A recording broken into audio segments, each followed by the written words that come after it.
Nous sommes en 1909, sur une plage d'Adyar, dans le sud de l'Inde. Imaginez le sable chaud sous les pieds, l'air salin et la caresse infinie de l'océan sur le rivage.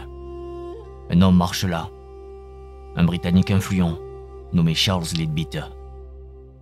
Ce n'est pas un promeneur ordinaire, c'est un chercheur de signes. Un homme dont on dit qu'il peut voir ce que les autres ne voient pas, les couleurs de l'âme, les vibrations de l'esprit. Et soudain, il s'arrête. Son regard n'est pas tourné vers l'horizon, mais vers un jeune garçon indien, l'un des fils d'un modeste employé. L'enfant est frêle, le regard souvent perdu dans une rêverie silencieuse. Ses professeurs le disent lent, distrait. Mais cet homme, Leadbeater, voit au-delà. Autour de ce garçon, il perçoit une lumière sans flamme, une aura d'une pureté si désarmante qu'elle en est presque irréelle. Un silence vibrant que nulle parole ne pourrait décrire. En cet instant, une certitude foudroyante le traverse. Il a trouvé. Ce garçon, Jiddu Krishnamurti, est le vaisseau choisi. Il est celui que le monde attend, l'instructeur du monde, le nouveau Maitreya. Pour comprendre le poids de cette révélation, vous devez sentir le souffle de l'époque. Le début du XXe siècle est un temps de grande fièvre spirituelle. Le vieux monde craque et l'humanité, en quête de sens, cherche de nouveaux prophètes. Au cœur de cette effervescence se trouve la société théosophique, une confrérie mondiale tissant une grande mosaïque de sagesses anciennes et qui attendait ardemment la venue d'un nouveau messie. Krishnamurti n'est donc pas un sage qui a mûri dans la solitude d'une forêt ou la quiétude d'un monastère. Non, il est un vase d'argile choisi et façonné par des mains étrangères pour contenir l'océan de la vérité. Il a été préparé, éduqué, célébré avant même d'avoir prononcé sa propre parole. Mais c'est ici, dans ce destin tout tracé, que le récit prend un chemin que personne n'avait prévu. Car l'histoire de cet enfant, destiné à devenir le guide suprême de l'humanité, deviendra paradoxalement le récit de la plus puissante dénonciation du concept même de guide. Son parcours n'est pas seulement le sien, c'est un miroir tendu vers vous, vers moi. Il nous force à interroger ce besoin si profondément humain de croire en un autre, de suivre une autorité. Dans notre époque, où tant de voix vous disent qui suivre, quoi penser et comment vivre, l'épopée de cet homme vient interroger le sanctuaire le plus intime de votre être, celui où se décide la véritable liberté.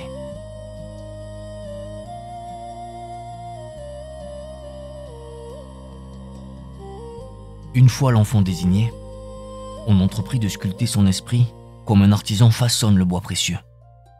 Car on ne laisse pas un messie grandir au gré du vent. On lui bâtit un jardin, on taille ses branches et on guide ses racines. Il lui fut donc délicatement déraciné de sa terre natale, de la chaleur de sa famille, pour être confié aux mains d'une femme puissante, Annie Besant, la gardienne de la promesse.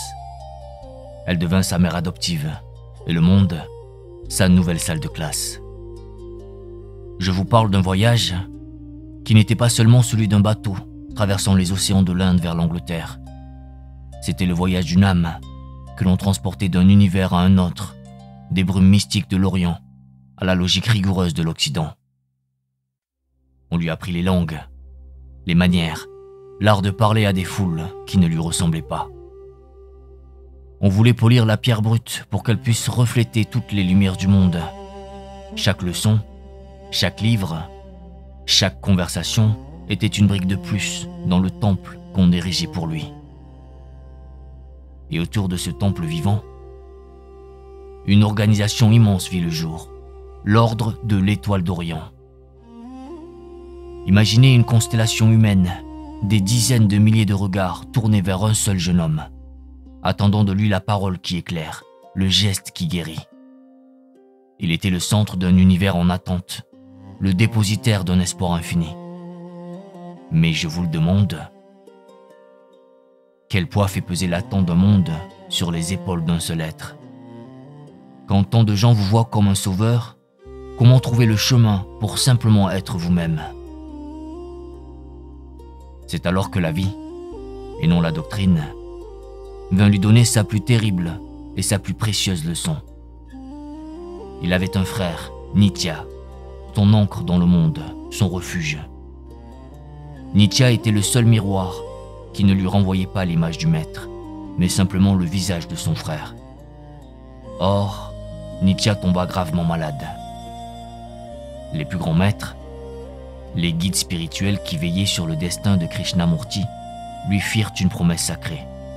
Son frère vivrait. Sa présence était nécessaire à la grande mission.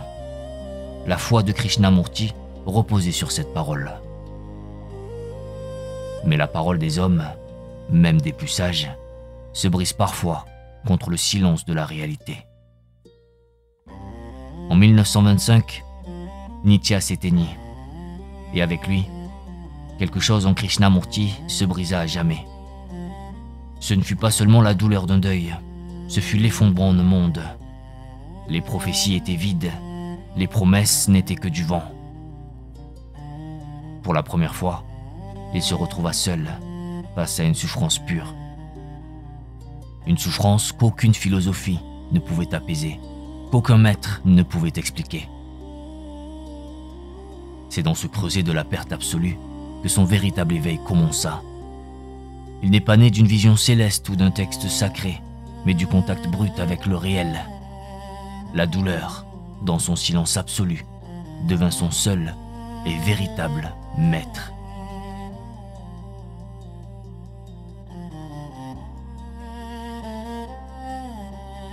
Après la nuit du deuil, vient une aube, non pas douce, mais d'une clarté aveuglante.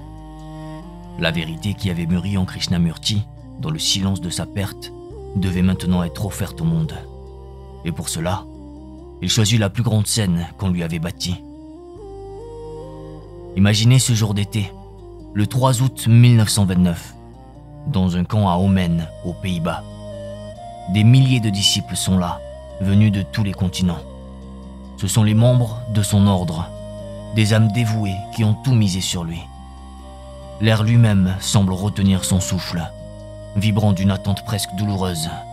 Ils attendent le mot de passe, la clé, la confirmation de leur foi. Ils attendent leur Messie. Alors, ils montent sur l'estrade. Et dans le grand silence qui se fait, vous auriez pu voir que son visage n'est pas celui d'un roi qui prend son trône, mais celui d'un homme qui s'apprête à briser ses propres chaînes et les vôtres avec. Et les mots qui sortent de sa bouche ne sont pas des paroles de réconfort, mais le souffle d'un vent de liberté. Il ne leur offre pas une nouvelle cage, même dorée. Il leur annonce que la porte a toujours été ouverte. Avec une simplicité désarmante, il dissout l'ordre de l'étoile. Il déclare que les fonds seront rendus, que les propriétés seront abandonnées. Il démantèle pierre par pierre le temple qu'on avait construit autour de lui, car il a compris qu'aucun temple ne peut contenir la vie. Et puis, il prononce les paroles qui vont résonner à travers le siècle, des paroles que je vous offre aujourd'hui, non comme un dogme, mais comme une invitation à regarder en vous. Il dit : « Je soutiens que la vérité est un pays sans chemin. L'homme ne peut l'atteindre par aucune organisation, par aucune foi. Vous devez la découvrir. Et vous ne pouvez le faire si vous êtes prisonnier d'une opinion, d'un préjugé. Mon seul souci est de rendre l'homme absolument, inconditionnellement libre. » Comprenez-vous la beauté vertigineuse de cette déclaration ? À un monde qui vous offre 1000 chemins, 1000 méthodes, 1000 maîtres, il répond qu'il n'y a pas de chemin vers la vérité, car la vérité n'est pas une destination. Elle n'est pas un sommet à atteindre après une longue et pénible ascension. La vérité est le sol sous vos pieds, à chaque pas. Elle est dans votre regard quand il est libre de toute attente. Il ne vous dit pas « suivez-moi », il vous dit « marchez et soyez votre propre lumière ».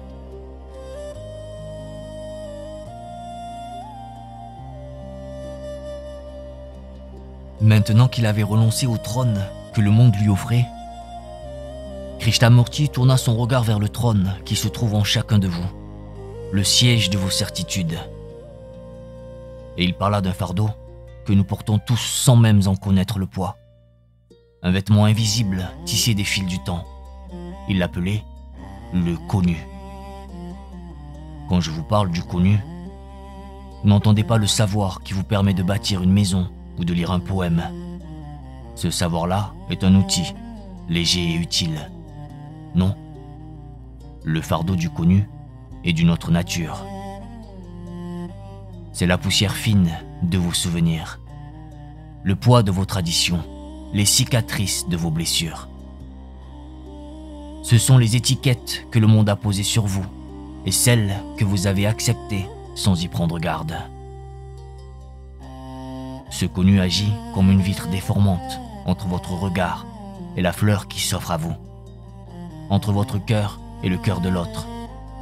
Il vous fait voir, non pas ce qui est, mais ce qui a été. Pour vous le faire sentir, laissez-moi vous offrir une image. Je vous invite à voir votre propre esprit comme un verre d'eau parfaitement clair et pur.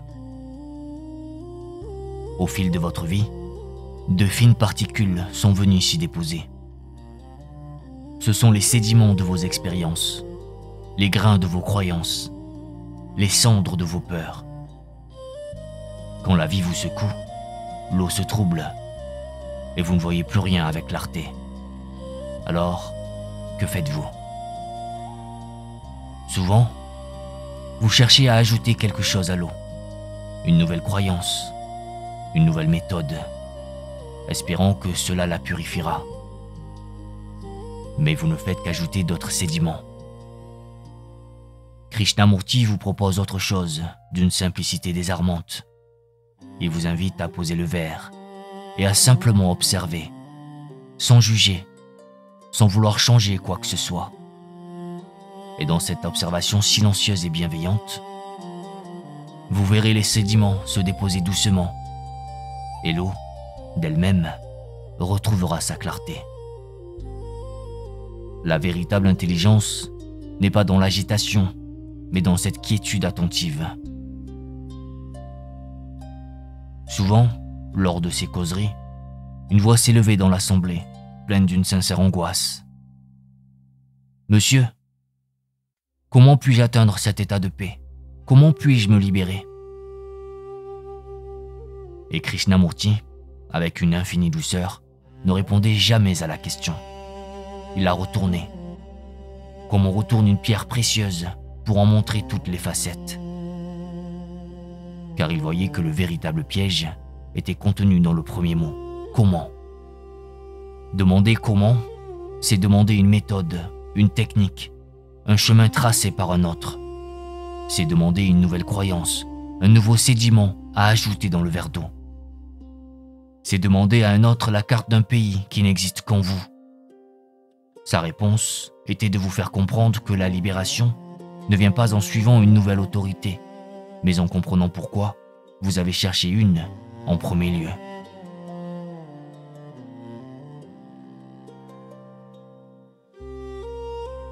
Maintenant que vous avez entrevu que le chemin n'existe pas en dehors de vous, je dois vous parler de la guerre la plus silencieuse, celle qui se livre chaque jour à l'intérieur de votre propre être. C'est la guerre entre celui qui ressent et celui qui juge ce qui est ressenti. Lorsqu'une émotion comme la colère frappe à votre porte, que faites-vous? Le plus souvent, vous prenez un pas de recul. Vous montez sur la scène de votre propre esprit et vous dites « Je suis en colère ». Dans cette simple phrase, une fissure subtile s'est créée. Il y a maintenant deux personnages distincts. Le je, qui est l'observateur, le censeur, celui qui voudrait tout contrôler. Et puis, il y a la colère, cette chose étrangère, cette énergie indésirable qu'il faut maîtriser ou supprimer. Et la lutte commence. Le conflit intérieur est né de cette division. Krishnamurti vous offre alors une clé, une parole aussi simple qu'un galet et aussi profonde qu'un océan. L'observateur et l'observé. Laissez cette phrase respirer en vous un instant. L'observateur et l'observé. Cela signifie que la division que vous avez créée est une illusion. Il n'y a pas un vous qui observe la colère. Vous n'êtes pas séparé de votre colère. Vous êtes la colère à cet instant. Vous êtes la tristesse. Vous êtes la peur. Quand vous comprenez cela, non pas avec votre intellect, mais avec tout votre être, que se passe-t-il? La lutte cesse. Il n'y a plus d'ennemis à combattre. Il n'y a plus de juges et d'accusés. Il y a simplement le fait, l'énergie pure de ce qui est, en cet instant précis. Alors, je vous invite à faire cette expérience, non pas comme un exercice, mais comme un acte d'amour envers vous-même. La prochaine fois qu'une vague d'émotions monte en vous, que ce soit la peur, l'envie ou une joie immense, ne faites rien. Ne lui donnez pas de nom. N'essayez pas de la chasser, ni de vous y accrocher. Accueillez-la simplement, comme on accueille un voyageur fatigué. Ressentez sa texture, sa chaleur ou son froid. Écoutez son murmure sans chercher à le traduire. Soyez simplement l'espace dans lequel cette émotion vit et respire. Vous verrez qu'en l'observant sans la nommer, sans la juger, sans la fuir, elle se transforme et se dissout d'elle-même. Ce n'est pas un acte de volonté, mais un acte de présence. Et dans cette simple présence réside la plus grande des alchimies.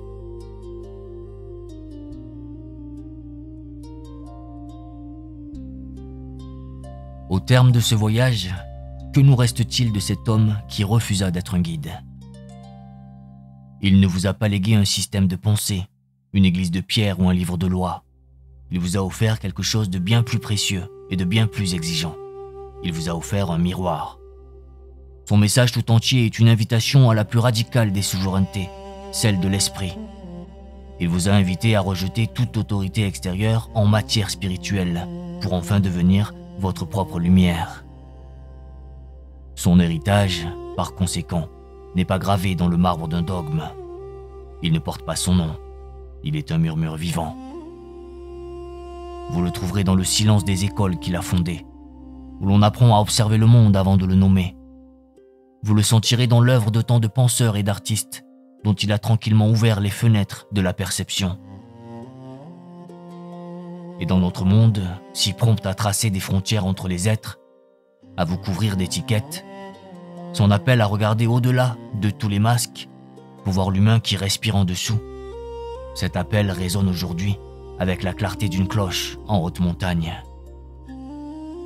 Ne croyez pas que sa sagesse soit une destination paisible, un havre où votre âme pourrait enfin se reposer.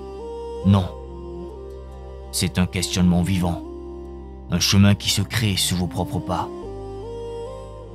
Mais il vous a laissé une clé, la seule qui puisse ouvrir toutes les portes intérieures. Cette clé, c'est l'attention.